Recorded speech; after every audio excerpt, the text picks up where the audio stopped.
Di tengah konflik dengan Hamas dan Hizbullah, Israel justru terseret perang Rusia-Ukraina. Kondisi itu terjadi saat Israel disebut akan memasok rudal Patriot untuk Kiev. Tidak hanya menghancurkan senjata Israel, Rusia pun mengancam akan menyerang Tel Aviv secara langsung. Dikutip dari tribunnews.com, hal itu disampaikan oleh Dewan Keamanan PBB Vasily Nebenzia. Ia memperingatkan konsekuensi jika Israel ikut campur dalam perang Rusia-Ukraina. Terlebih, beredar kabar bahwa rudal Patriot Israel akan membantu pasukan Kiev dalam perangnya dengan Moskow. Vasily Nebenzia menyebut nasib Israel akan sama dengan negara Barat dan Amerika Serikat yang menjadi sekutu Ukraina.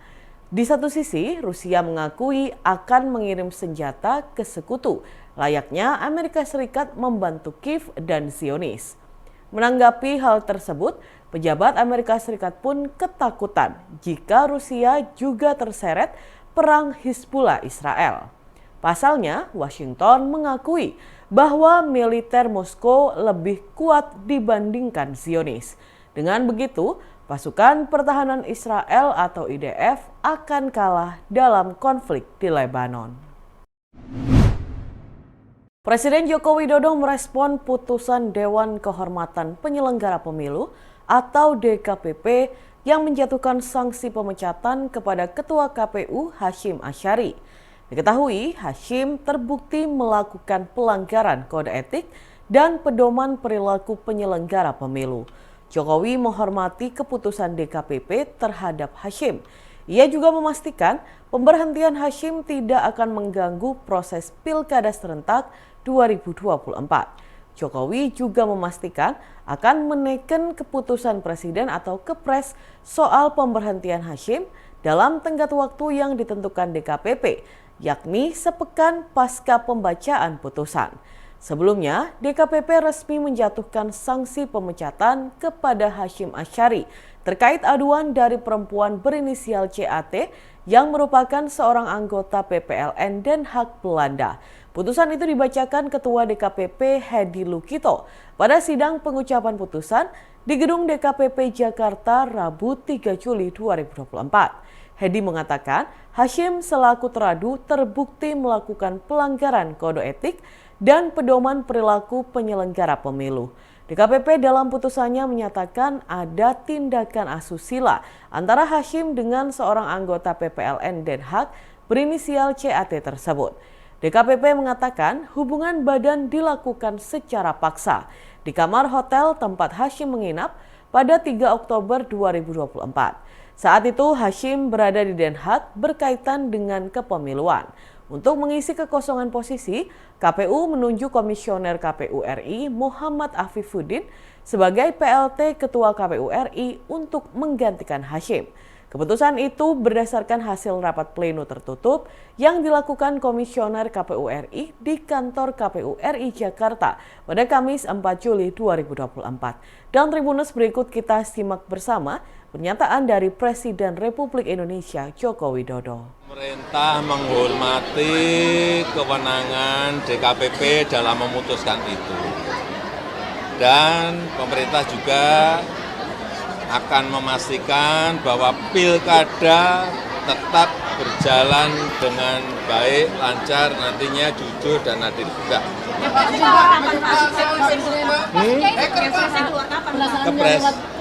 Kepres belum masuk ke meja saya. Dan ini proses administrasi biasa aja. Aksi heroik seorang ayah melindungi dua anaknya saat kapal nelayan yang mereka tumpangi terbalik imbas gelombang tinggi viral di media sosial. Insiden ini terjadi di perairan Selat Lintah, Manggarai Barat, Nusa Tenggara Timur pada Minggu 30 Juni 2024. Nelayan Bugis bernama Rais Aco, 37 tahun itu, menceritakan perjuangan saat kapalnya tenggelam. Aco mengatakan ada 4 orang termasuk dirinya yang terombang-ambing di lautan. Di antaranya 2 putranya, Rahim 7 tahun, Rahman 11 tahun, dan adik iparnya Irfan. Ia mengungkap ini merupakan pertama kalinya dua anaknya ikut melaut. Aco mengatakan saat insiden terjadi, sang anak selalu teriak takbir di tengah hantaman ombak di tengah laut. Sementara itu, dalam foto yang beredar, terlihat seorang ayah terombang-ambing di lautan sambil memeluk anaknya dengan satu tangan. Sementara tangan lainnya memegang ujung perahu yang sudah terbalik. Di ujung perahu yang terbalik itu terdapat seorang anak laki-laki lainnya. Ia terombang-ambing dengan hanya memegang potongan styrofoam box. Namun saat kejadian terdapat speedboat ARC Zaidan yang melintas dan membantu keempat korban. Mengetahui hal ini, pengemudi speedboat tersebut langsung menginformasikan ke Basarnas. Sekitar pukul 12.40 siang waktu Indonesia Barat, tim yang terdiri dari personel Ditpolairut, Polda NTT Pos Labuan Bajo, Satpolair Res Mabar, dan Lanal Labuan Bajo bergerak menuju tempat kejadian perkara atau TKP untuk melaksanakan operasi SAR menggunakan satu unit RIB 400 PK. Pada pukul 14.30 waktu Indonesia Tengah, tim evakuasi tiba kembali di dermaga Marina Labuan Bajo dengan membawa seluruh penumpang kapal dengan selamat. Para guru besar dan sivitas akademik Fakultas Kedokteran Universitas Airlangga atau FK UNER berencana mogok kerja hingga jabatan Profesor Dr. Budi Santoso sebagai Dekan FK UNER dikembalikan. Hal ini diungkapkan sejumlah guru besar dan diamini sivitas akademik FK UNER dalam aksi damai yang digelar di halaman FK UNER pada Kamis 4 Juli 2024. Profesor Dr. Hafid Bajamal mengungkapkan ajakan mogok kerja ini sebagai bentuk protes atas tindakan Rektor UNER yang memberhentikan Dekan FK UNER dirasa tanpa adanya alasan yang jelas. Menurutnya, para sivitas akademik masih menunggu tanggapan dari Rektor setelah aksi ini. Pihaknya akan melakukan tindakan terarah, bahkan tidak segan melakukan mogok mengajar. Sementara itu, Profesor Dr. Puruhito, Rektor UNER masa bakti 2001 hingga 2006 bersama puluhan guru besar yang masih aktif mengajar, hadir memberikan orasi dalam aksi damai tersebut. Demikian pula para PPDS, dokter muda, dan staf pengajar FK UNER. Profesor Puruhito mengungkapkan keputusan rektor yang menyatakan bahwa Profesor Budi Santoso yang dihentikan jabatannya sebagai dekan secara mendadak dinilai tanpa suatu sebab yang pasti, sehingga banyak pihak tidak mendukung pemberhentian jabatan pria yang akrab disapa Prof. Bas ini. Ia menuturkan jasa Prof. Bas sangat banyak untuk membuat nama UNER semakin naik. Sebab itu, pihaknya pun kecewa dengan pemberhentian mendadak ini. Menurutnya, keputusan pemecatan juga tidak sesuai dengan pasal 53 Statuta UNER, bahkan Perpres. Pasalnya, Profesor Budi dalam keadaan sehat, tidak mengundurkan diri, dan tidak terlibat dalam tindak kriminal yang ditetapkan hukum. Ia pun berencana menanyakan dasar pemecatan, karena hingga saat ini belum jelas apa yang mendasari rektor bertindak secepat ini. Terkait imbauan mogok kerja yang disampaikan sejumlah guru besar, Profesor Puruhito mengembalikan hal ini pada persepsi tiap pengajar UNER. Menurutnya, FK UNER tetap mendukung pemerintah membuat pendidikan menjadi lebih baik. Dan Tribuners, berikut kita simak bersama wawancara dengan Guru Besar FK UNER, Profesor Dr. Hafid Bajamal. Senior maupun junior, karena melihat prestasi Prof. selama ini ya, dan melihat ketidakadilan yang nyata, sehingga kita mempertanyakan kesalahan sebesar apa itu sampai mengharuskan dia diturunkan secara mendadak dari jabatan. Tindak lanjuti itu kegiatan itu terarah. Kita sedih karena seakan-akan kampus mau ditekan, mau diberangus kemampuan dan nilai-nilai akademiknya. Itu saja. Tindakan selanjutnya apa? Kita menunggu jawaban notis dari rektor. Kita akan tindak lanjut. Jika tidak dihiraukan sama rektor gimana? Ya, kita akan melakukan upaya-upaya yang terstruktur dan terarah kita akan melakukan, paling tidak melakukan mogok mengajar di kampus ini sampai rektor mengembalikan posisi daripada Provos. Dan kita sudah kompak, semua kepala bagian, semua staf dan semua dosen-dosen sudah sepakat. Nota pembelaan atau eksepsi mantan Bupati Probolinggo, Puput Tantriana Sari, dan suaminya mantan anggota DPR RI, Hasan Aminuddin, terdakwa dugaan tindak pidana pencucian uang atau TPPU dalam jabatan senilai lebih dari 100 miliar rupiah ditolak Majelis Hakim pada Kamis 4 Juli 2024.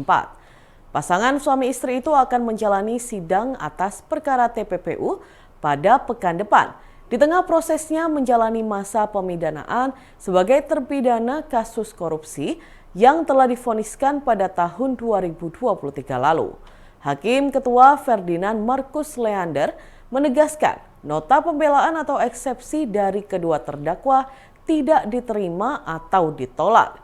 Selain itu, ia juga menyebut bahwa surat dakwaan JPU KPK telah memenuhi syarat formil dan material, sehingga surat dakwaan tersebut dinyatakan sah sebagai dasar penuntutan dalam perkara TPPU yang menjerat kedua terdakwa.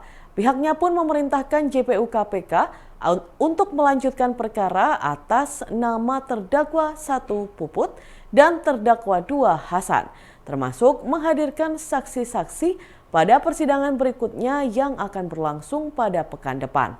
Menanggapi nota pembelaannya ditolak Majelis Hakim Persidangan, terdakwa Hasan mengaku telah mendelegasikan pernyataan resmi dari pihaknya kepada anggota tim penasihat hukum.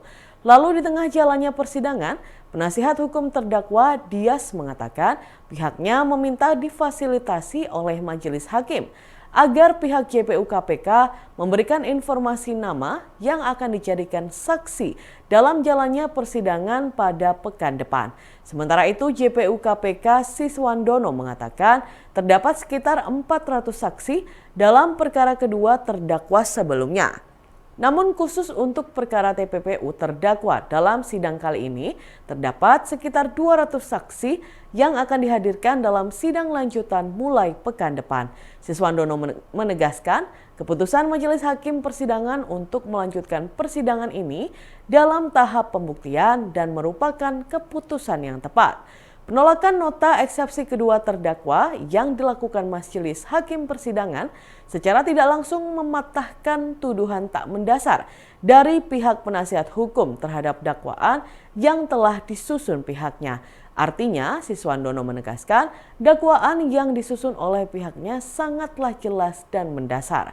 Kemudian dakwaan juga dinyatakan sesuai dengan tugas pokok dan fungsi JPU, termasuk juga menjawab bahwa perkara TPPU yang menjerat kedua terdakwa ini bukan merupakan ne bis en idem, di mana asas ne bis en idem adalah asas hukum yang melarang terdakwa diadili lebih dari satu kali atas satu perbuatan jika sudah ada keputusan yang menghukum ataupun membebaskannya. Dan Tribuners, berikut kita simak bersama wawancara dengan JPU KPK Siswandono. Tentang bahwa dakwaan tidak jelas, dakwaan kabur itu tidak diterima. Ya, jadi hakim menganggap dakwaan kami, dakwaan penuntut itu adalah dakwaan yang jelas, yang bukan dakwaan kabur. Yang pertama, yang kedua terkait dengan kewenangan JPU KPK melakukan penuntutan, ternyata memang kami berwenang. Ketika KPK tidak berwenang untuk melakukan penuntutan itu juga ditolak. Terus yang ketiga, apakah terkait dengan ne bis en idem? Ternyata perkara ini bukan ne bis en idem, beda dengan perkara yang sudah diadili sebelumnya. Tim Jatlandras Polda Jatim berhasil menangkap 2 anggota komplotan pejamret tas yang menewaskan Maya Dwi Ramadhani, 21 tahun, mahasiswi UIN Sunan Ampel, Surabaya, di jalanan kota Surabaya beberapa waktu lalu. Kedua pelaku berhasil ditangkap di lokasi yang berbeda di kawasan Jawa Timur. Namun polisi belum dapat melansir profil identitas ataupun rekam jejak kejahatannya. Kini mereka sedang menjalani penyelidikan dan pengembangan kasus tersebut untuk mempertanggungjawabkan perbuatannya. Diberitakan sebelumnya, korban meninggal dunia setelah jatuh dari motor saat mengejar komplotan pelaku penjamret tasnya di Jalan Arjuno, Surabaya. Ibunda korban, Milah, menuturkan terdapat seorang saksi yang melihat langsung kronologi awal saat Maya dijamret oleh pelaku pada Kamis 23 Mei 2024 malam. Saksi kunci itu adalah seorang perempuan pekerja kantoran yang sedang naik ojek online. Mila menceritakan sekitar pukul 23 malam waktu Indonesia Barat, saksi dibonceng ojol melintas di Jalan Arjuno beberapa meter menjelang kantor Pengadilan Negeri atau PN Surabaya. Saksi melihat langsung bahwa Maya yang mengendarai motor seorang diri dipepet oleh pelaku, lalu dijamret dengan mengambil tas lempang yang tergantung pada bahu kiri sang anak. Maya sempat mempertahankan diri dan tak sadar bahwa tas yang tadi sempat ditarik pelaku terjatuh dan tertinggal di aspal. Saksi berinisiatif mengambil tas tersebut dengan maksud mengamankan agar dapat segera diberikan pada korban. Di luar dugaan, ternyata Maya tidak mendengar teriakan saksi dan ojol yang memanggilnya. Korban disebut berupaya mengejar pelaku yang berupaya untuk kabur. Dalam usaha pengejarannya, motor korban ditendang oleh pelaku hingga hilang kendali dan jatuh. Nahasnya, Maya yang jatuh di lajur arah berlawanan langsung ditabrak oleh sebuah mobil yang melintas. Dan Tribuners, berikut kita simak bersama kesaksian tersangka. Ini minum. Oh, miras. Miras ya. Terus apa lagi? Ayo. Sudah berapa kali dan berapa TKP sebelum kasus Maya ini? Ini baru satu kali katanya. Baru sekali yang ketahuan ya? Ini berapa kali kamu? Hah? Satu kali tenang. Dulu nggak pernah. Dulu di mana? Di Polres Sabes di mana? Download Tribun X sekarang, menghadirkan lokal menjadi Indonesia.